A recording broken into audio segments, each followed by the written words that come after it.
hey! You look good. It's Devin at Sweet Notes Bakery, hopefully one of your favorite baking gurus. And go ahead and do yourself a favor, okay? Hit save on this video right now because this is going to be your buttercream Bible, okay? These are all going to be American style buttercreams, but before you hear that and swipe on, they are not overly sweet. They don't have to be overly sweet, and I'm going to show you how. And yes, as always, get rid of that self-doubt because you can do this, and we're going to do it together. So we're going to start with a classic. Now, I am making doubles of some of these batches, so I will say the amount of ingredients you need, okay?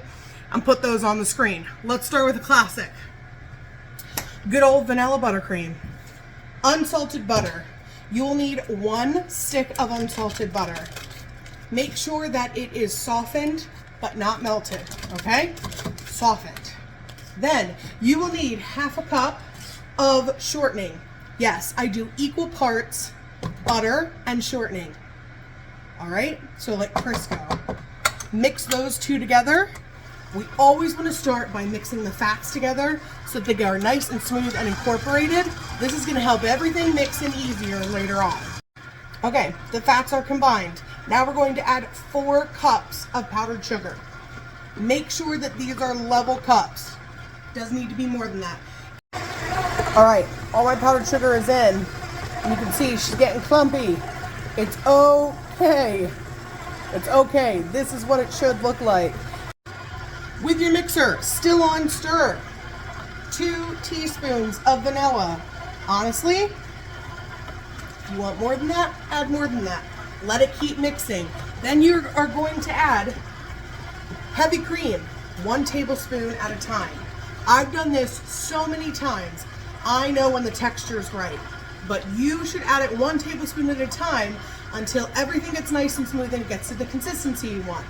Now I'm going to say something that you're like, duh. The more heavy cream you use, the looser it will be. The less you use, the thicker it will be. But if you want to pipe buttercream flowers or roses, you can turn your mixer up here, as long as you're slowly adding ingredients.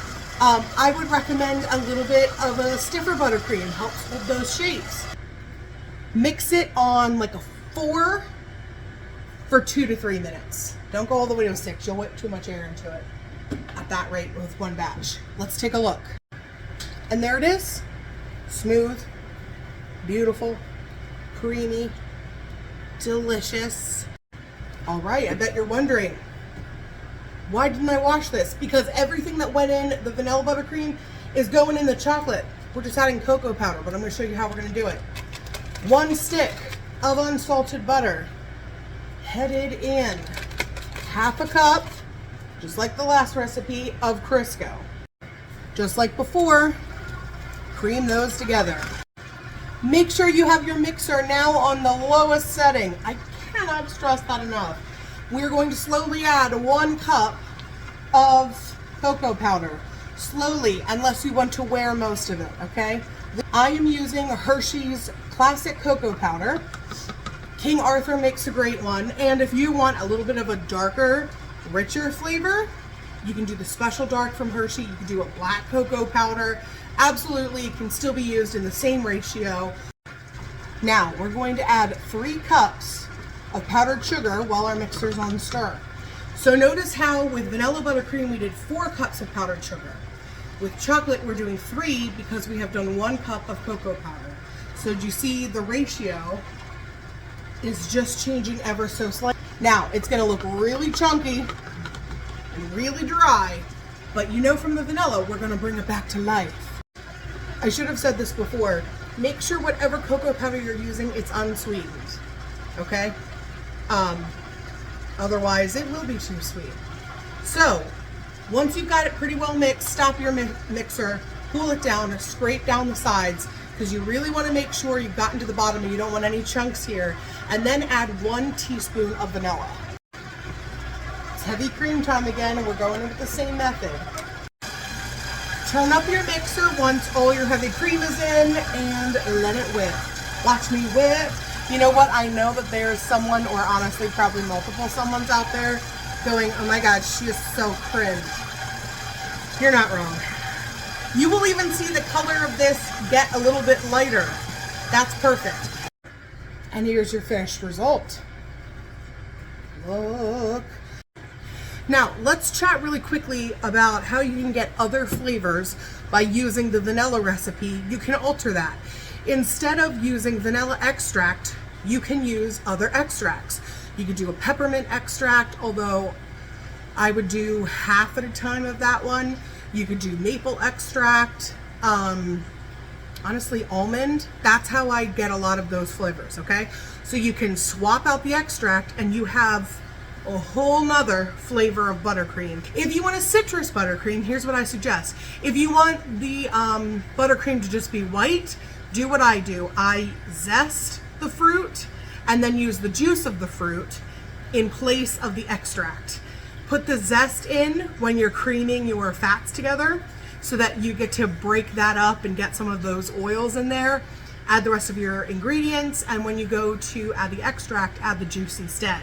Now, if you want to dye buttercream, that is citrus, oftentimes the colors are going to react to the acid in the fruit juice. So I will add the zest if that's what the customer wants.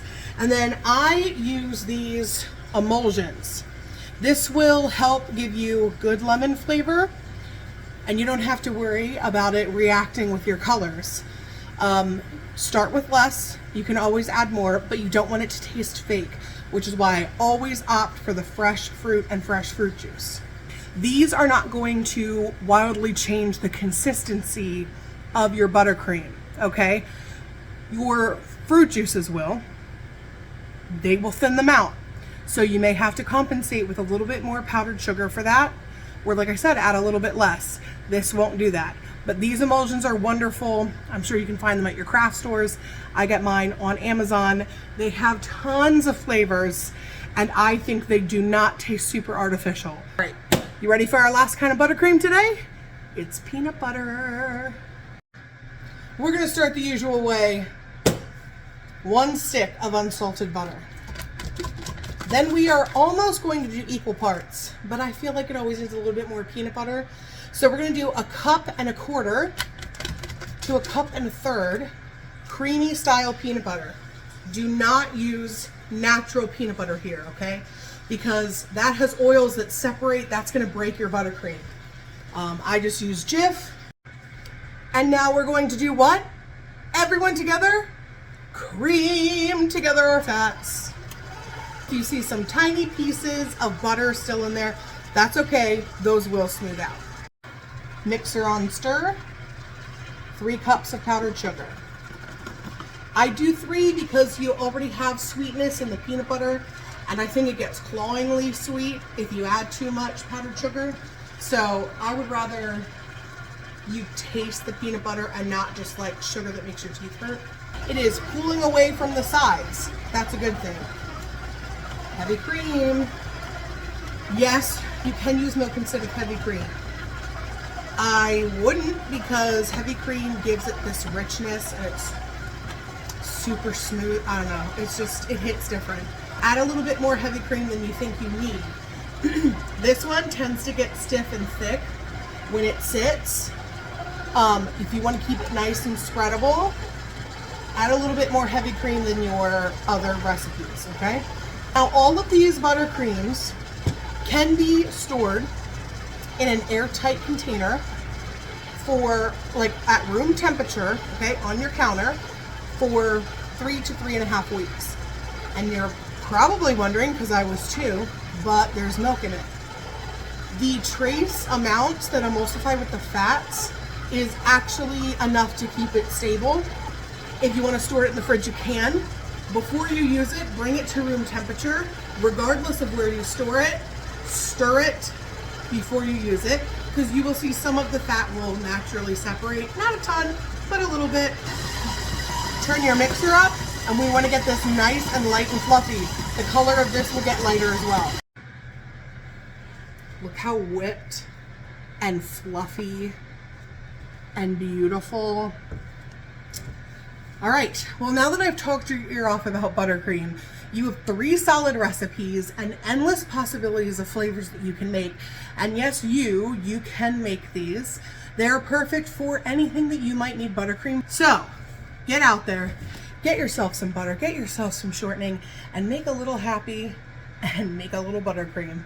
All right, make sure you like, subscribe, and follow for more.